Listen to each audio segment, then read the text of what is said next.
If you have fallen into a weight loss trick or gimmick in the past, don't give yourself a hard time. Most people have at one point or another. I don't think it's a billion-dollar industry for no reason. Now, although your intentions were pure, I'm sure at these points you are feeling a little bit restless and don't know who and what to believe when it comes to properly losing weight. So grab your cup of coffee or tea today.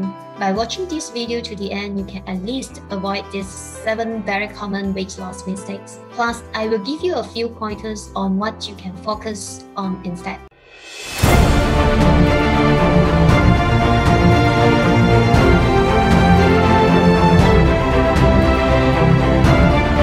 Hi everyone, Grace here. Following a diet. Now distinguish between a diet and a lifestyle. A diet is something that we do for a short-term gain, whereas a lifestyle is something that you can see yourself truly doing it for the rest of your life. And that's where you want to focus your attention. But if you are trying to lose 10 pounds or 5 kilos in a week, you might actually be able to do it, but it's not going to stay that way. People following crash diet often gain that weight back, plus more. But that's probably something you have already heard. So the question to be really asking yourself then is, why do I keep on jumping from one diet to another? Or keep trying the same diet over and over again if I'm not seeing any results? One thing I'm always telling my clients to remind themselves is that if there was a diet out there really truly work, we would have all already known about it by now, and we would all be skinny, short-term gains. Now, anything that promises an instant result is a gimmick.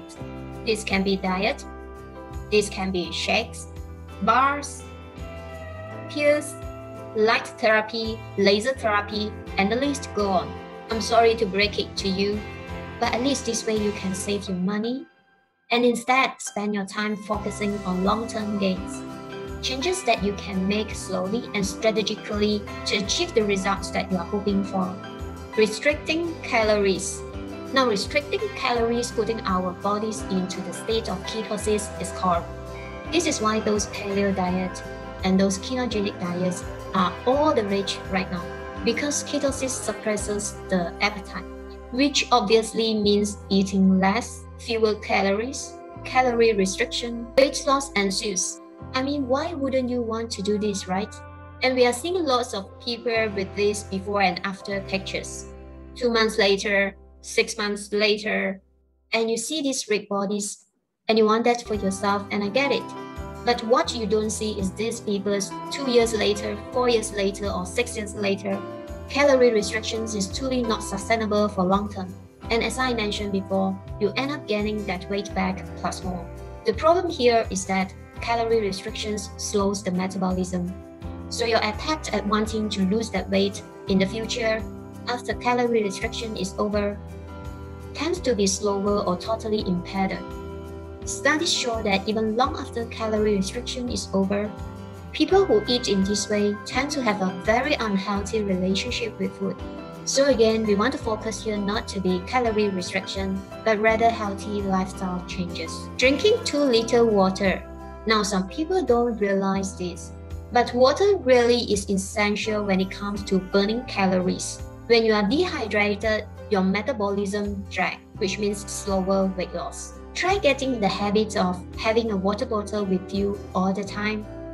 And maybe also getting in the habit of having a glass of either water or tea at every meal and snack time.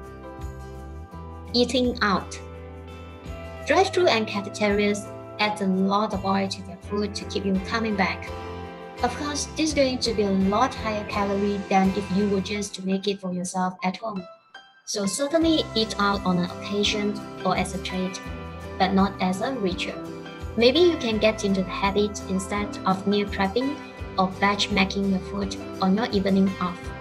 That way you are going to be spending less time in your kitchen. And it's also going to help you with your weight loss. Plus, it will save you some money. Tunnel vision. Are you focused on just one thing for being the source of your weight loss? Is only the food changing, only the exercise? Food or activity and isolation will definitely help a little, but it might not get you entirely or fully to your weight loss goals. You want to be looking at the whole wellness approach to health. So this means adequate hydration, adequate sleep, lack of substances, and even a positive emotional state. You may have heard that increased stress level also increase cortisol in our body, and that actually causes weight gain and impede any attempts at weight loss. So do what you can to find some zen. Setting unrealistic goals. Now again, your intentions with this one might be pure, but do you find that you are setting these goals that you can't find yourself stick with it? Well, instead getting frustrated with yourself, it might be more productive to look into seeing if you can find some one-on-one counseling or nutrition coaching. So let's think about some of the successful athletes out there, for example. Their success is no doubt because of their relentless effort, but it's also in part due to their ongoing mentoring and guidance that they receive from their coaches. Having a coach or someone to check in with is extremely powerful when it comes to you trying to achieve your weight loss goal. Alright, so those are the 7 common weight loss mistakes that I see all the time. I know that it's not exactly the easiest journey, but giving up isn't going to make it go by any faster. And going to extremes is truly not sustainable in the long term. So slow and steady wins the race here. So thanks for stopping by.